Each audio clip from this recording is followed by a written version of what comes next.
So yan guys, meron tayong Cherry Tiggo 5X. Ang concern nito ay unusual noise sa engine. So yan guys, binaklas na ni Master Nyor. Yan, ito yung bearing niya na idler guys.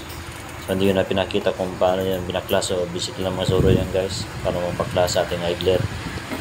Yan ang na-confirm na problema sa bearing niya. So malang-malang na siguro yan guys, kaya tumutunog malakas. You know, inikot-ikot ni Master Nyor. Yan guys, yung bearing.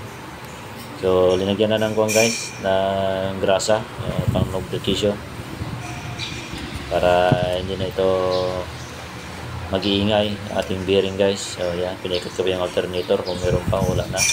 Ito yung sa tensioner idler nya, okay naman. Yan, ito na yung guys, hinahawakan ko na guys. Yan na yung nalubricate sa ating idler. So yan guys, ito na, kinakabit na ni Master Nyor ang idler, pati yung belt. Yan, okay na. So yan guys, umandar na guys ang ating unit. So wala nang maingay na bearing guys sa ating idler. Okay na ang lubrication guys. So ganun lang po, pagka-basic lang guys kung paano mag-diagnose sa ating Tiggo 5X na Cherry. Sana meron kayong natutunan guys na DIY. Maraming salamat po. Yan.